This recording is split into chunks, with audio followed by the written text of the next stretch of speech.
আধার card যেমন আমাদের নাগরিক পরিচয়পত্র, ঠিক তেমনি আপার আইডি হলো শিক্ষার্থীদের জন্য একটি ডিজিটাল একাডেমিক আইডি। আপারের পুরো নাম হলো automated permanent academic account registry. এটি 12 ডিজিটের একটি ইউনিক আইডেন্টিফায়ার। তো আজকের ভিডিওতে আমরা সরাসরি দেখানোর চেষ্টা করব কিভাবে ইউডাইস পোর্টালের মাধ্যমে ছাত্রছাত্রীদের আপার আইডি ক্রিয়েট করা যায়। তাই ভিডিওটি সম্পূর্ণ দেখবেন। ভালো লাগলে এবং প্রাসঙ্গিক মনে হলে অবশ্যই ভিডিওতে একটি লাইক দেবেন এবং আপনার মূল্যবান মতামত কমেন্ট বক্সে রেখে যাবেন। স্কুল শিক্ষা থেকে শুরু করে উচ্চশিক্ষা এমনকি কর্মজীবন পর্যন্ত একজন শিক্ষার্থীর সমস্ত রেজাল্ট, সার্টিফিকেট, স্কলারশিপ ও কৃতিত্বের রেকর্ড এই একটি মাত্র আইডিতেই ডিজিটালভাবে জমা থাকবে। তাই ভারত সরকারের কেন্দ্রীয় শিক্ষা মন্ত্রকের one nation one student ID এই ভীষণ বা দর্শনের উপর ভিত্তি করেই এই উদ্যোগ নেওয়া হয়েছে। তো আমি বর্তমানে যে বিদ্যালয়ের ইন্টারফেসে রয়েছি, এই বিদ্যালয়ের ছাত্রছাত্রীদের কিভাবে এই আপার আইডি কার্ড ক্রিয়েট করা যায় আমি সরাসরি দেখানোর চেষ্টা করব। তো ইউডাইস পোর্টালে রয়েছি, এখন সমস্ত মেনুগুলো সক্রিয় হয়নি, মানে কাজ করছে না। ধাপে ধাপে কয়েকটি মেনু এখন কাজ করছে, বাকি মেনুগুলো কিন্তু কাজ করছে না। তো এখানে আমরা দেখতে পাচ্ছি 4টি মডিউল রয়েছে। স্টুডেন্ট মডিউলে আমরা যাব সরাসরি, গো 26-27 ক্লোজ। এবার বাঁদিকে অনেকগুলো মডিউল রয়েছে, এই মেনুগুলোর মধ্যে সমস্তগুলো এখনো পর্যন্ত কাজ করছে না। এখানে আমরা দেখতে পাচ্ছি আপার মডিউল, অর্থাৎ ছাত্রছাত্রীদের যে আপার আইডি সেটা ক্রিয়েট করার জন্য আপার মডিউল এখানে যেতে হবে। Know about upper ID generation কিভাবে করতে হবে তার স্টেপ 1, স্টেপ 2 এবং স্টেপ 3 আকারে দেওয়া আছে। আমি সরাসরি একটা দেখানোর চেষ্টাও করব কিভাবে করা হচ্ছে এই আপার আইডি কাজ তৈরি করার যে কাজ সেটা। তো সরাসরি এখানে ক্লাস এবং সেকশন দিয়ে আমাদেরকে গো অর্থাৎ সার্চ করে নিতে হবে ওই স্টুডেন্টদের।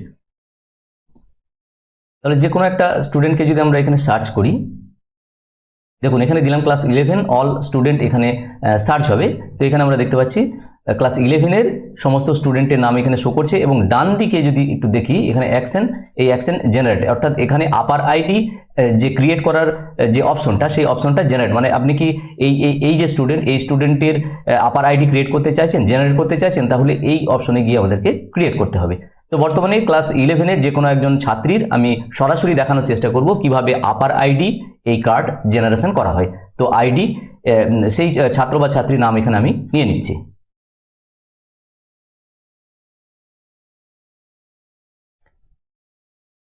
তো ক্লাস 11-এর একজন ছাত্রী আমি এখানে নিয়েছি, তার পেন নাম্বার এখানে আছে, প্রোফাইল স্ট্যাটাস ইনকমপ্লিট, স্ট্যাটাস এখানে দেখাচ্ছে অ্যাকশন জেনারেট অপশনে সরাসরি আমরা যাচ্ছি। জেনারেট আপার আইডি অর্থাৎ বেসিক কিছু ইনফরমেশন এখানে দেওয়া আছে, ছাত্রছাত্রীর বেসিক ইনফরমেশন, তার নাম, তার PEN number, date of birth, এইগুলো এখানে দেওয়া আছে। একটু নিচে যদি যাই তাহলে আমরা দেখে নেব, এই দেখুন কনসেন্ট, অর্থাৎ ফাদার কিংবা মাদার কিংবা লিগেল গার্জিয়ান যিনি থাকবেন ওই ছাত্রছাত্রীর, তার কাছ থেকে একটা কনসেন্ট লেটার নিতে হবে। সেই কনসেন্ট লেটারে অনেক কিছু এখানে লেখা রয়েছে, পরবর্তী একটা ভিডিওতে আমি দেখানোর চেষ্টা করব যে এখানে কি কি লেখা রয়েছে, অর্থাৎ কনসেন্ট হিসাবে মাদার, ফাদার বা লিগেল গার্জিয়ান উনি কি কি কনসেন্ট দিচ্ছেন সেটা এখানে দেওয়া আছে। তো সরাসরি একটু নিচে যদি আসি তাহলে এই ফর্মটি ফিল আপ করার পর এবং এখানে consent by head of the institute ওনারও একটা কনসেন্ট থাকবে, সাবমিট করার পর এটা জেনারেট হবে। তো ওই ছাত্র বা ছাত্রীর নাম এখানে আছে। এবার আমরা ওই গার্জিয়ানের এখানে কনসেন্ট লেটার আমরা নিয়ে নেব। এই একটা বক্স আছে, এই বক্সে ওই ছাত্রছাত্রীর বাবা মা বা লিগেল গার্জিয়ান যিনি থাকবেন ওনার এখানে নামটা দিতে হবে এই বক্সে। তো সরাসরি আমরা এখানে নামটা দিয়ে দিচ্ছি। এই বক্সে ওই ছাত্র বা ছাত্রীর বাবার নাম দেওয়া হলো, অর্থাৎ বাবা মা বা লিগেল গার্জিয়ান যে কোনো একজন নাম দিতে হবে এবং এই অপশনে কোন গার্জিয়ানের নাম দিলাম, অর্থাৎ ফাদার, মাদার না লিগেল গার্জিয়ান, সেটা অপশনটা ঠিক করে দিতে হবে। তো ফাদার নাম দিয়েছি।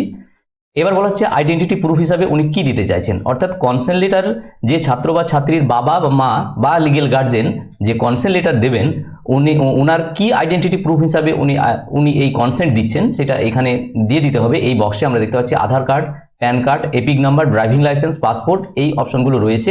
এই বিকল্পগুলোর মধ্যে যে কোনো একটি চুজ করে নিয়ে দিতে হবে। তো আধার কার্ড অর্থাৎ ওই গার্জেনের আধার নাম্বার নেওয়া হয়েছে আইডেন্টিটি প্রুফ হিসাবে এবং এখানে প্রুফ ওই নাম্বার এই বক্সে দিতে হবে, অর্থাৎ আধার নাম্বারটি কিন্তু এখানে দিতে হবে।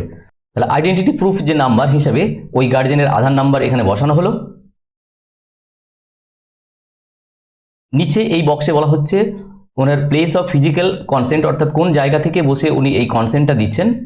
তো স্কুলের যে গ্রাম সেই গ্রামের নামই আমি দিয়ে দিচ্ছি। কোন ডেটে উনি দিচ্ছেন, ক্যালেন্ডার থেকে ডেট খুলে যাবে, আজকের ডেট দিয়ে দিলাম। এবার এখানে consent by head of the ইনস্টিটিউটের একটা কনসেন্ট সরাসরি দেওয়া আছে, হেডমাস্টারের নাম এবং বাকি যে লেখাগুলো সেখানে রয়েছে। এরপর সাবমিট বলা হচ্ছে, এই অপশনে বলা হচ্ছে আপনি কি কনফার্ম যে এই যে গার্জেন উনি যে আপার আইডি ক্রিয়েট করার জন্য কনসেন্ট দিয়েছেন, কনফার্ম।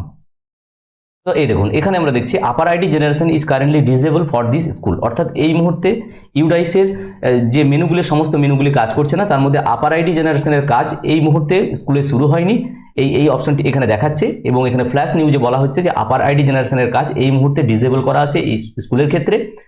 সুতরাং ধাপে ধাপে ইউডাইসে যে সমস্ত মেনুগুলো রয়েছে সেই মেনুগুলো কিন্তু সক্রিয় হবে এবং আপার আইডির কাজও খুব শীঘ্রই শুরু হবে। কারণ আমরা জানি সমগ্র শিক্ষা মিশনের পক্ষ থেকে যে অর্ডার দেওয়া হয়েছে সেই অর্ডারে কিন্তু আপার আইডি জেনারেশনের কাজ করতে বলা হয়েছে এবং কমপ্লিট করতে বলা হয়েছে, কিন্তু এখনো পর্যন্ত এটা ডিসেবল অবস্থায় রয়েছে। কিছুদিনের মধ্যে এটি অ্যাক্টিভ হবে এবং এই কাজ শুরু হবে। তবে এই ভিডিওর মাধ্যমে আমি দেখানোর চেষ্টা করলাম পুরো বিষয়টি, যে কিভাবে আপার আইডির জেনারেশনের কাজ করা যাবে একজন ছাত্র বা ছাত্রীর, আমি সরাসরি দেখানোর চেষ্টা করলাম। এবার এটি যখন এনাবেল হয়ে যাবে তখন ওকে করলেই তার আপার আইডি জেনারেশন হয়ে যাবে।